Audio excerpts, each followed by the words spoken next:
Dalam beberapa hari terakhir, hujan signifikan terjadi di sebagian besar Sumatera, Jawa bagian barat, Bali, NTB, Kalimantan, Maluku Utara, dan Papua Barat Daya. BMKG mencatat hujan sangat lebat hingga ekstrim, masing-masing 166 mm per hari di Sumatera Utara, 117,7 mm per hari di Bali, dan 104 mm per hari di Maluku Utara. Kedepannya, aktivitas gelombang Rossby ekuator, gelombang Kelvin, MGO, serta anomali SOI, Nino 3,4 dan IOD yang signifikan diperkuat dengan kelembaban tinggi dan pemanasan permukaan akan meningkatkan potensi hujan sedang hingga lebat disertai dengan kilat, petir, dan angin kencang di banyak wilayah di Indonesia. Masyarakat diminta untuk tetap waspada terhadap dampak cuaca ekstrim, terutama di daerah rawan banjir, longsor, pesisir, dan bantaran sungai. Sobat BMKG, pada episode kali ini kami akan membahas terkait hujan masih mendominasi, waspadai potensi cuaca signifikan. Bersama saya Raini Cindy, berikut kita simak informasi selengkapnya. Sobat BMKG memperkirakan perpaduan fenomena atmosfer skala global, regional, dan lokal masih akan mempengaruhi cuaca Indonesia hingga sepekan ke depan. Saat ini Dipole Mood Index atau DMI negatif 0,46 berpotensi meningkatkan pembentukan awan hujan di Indonesia bagian barat, sementara itu kondisi La Nina lemah dengan indeks Nino 3,4 negatif 0,91 dan SOI positif 9,4 mendukung peningkatan hujan di Indonesia bagian timur.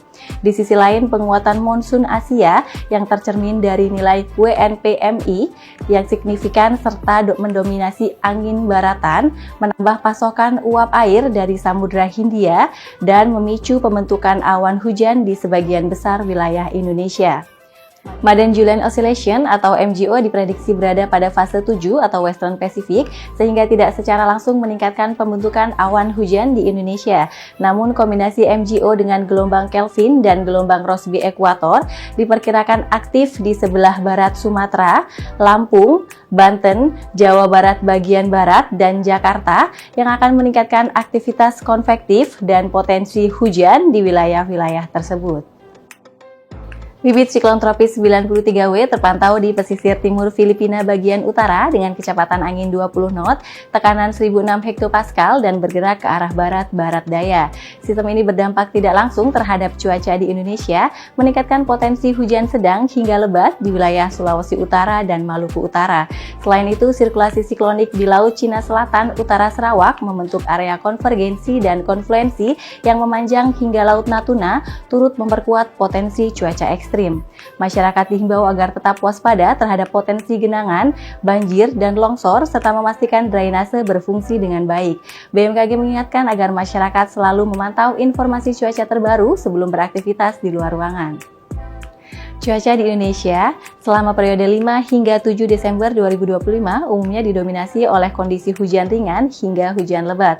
Perlu diwaspadai hujan dengan intensitas lebat yang dapat disertai kilat atau petir dan angin kencang dapat terjadi dengan kategori tingkat peringatan dini dan wilayah potensi kejadian siaga hujan lebat hingga sangat lebat di Aceh, Sumatera Utara, Riau, Jambi, Bengkulu, Lampung, Banten, Jawa Barat, Jawa Tengah, Daerah Istimewa Yogyakarta, Jawa Timur, Kalimantan Barat, Maluku Utara, Maluku, Papua Pegunungan, dan Papua Selatan. Selanjutnya, cuaca di Indonesia selama periode 8 hingga 11 Desember 2025 umumnya didominasi hujan ringan hingga hujan lebat. Perlu diwaspadai hujan dengan intensitas lebat yang dapat disertai kilat atau petir dan angin kencang yang dapat terjadi dengan kategori tingkat peringatan dini dan wilayah potensi kejadian hujan lebat hingga sangat lebat siaga di Sumatera Utara, Riau, Jambi, Kepulauan Bangka Belitung, Bengkulu, Lampung, Jawa Barat, Jawa Timur, Nusa Tenggara Barat, Kalimantan Barat, dan Papua Pegunungan.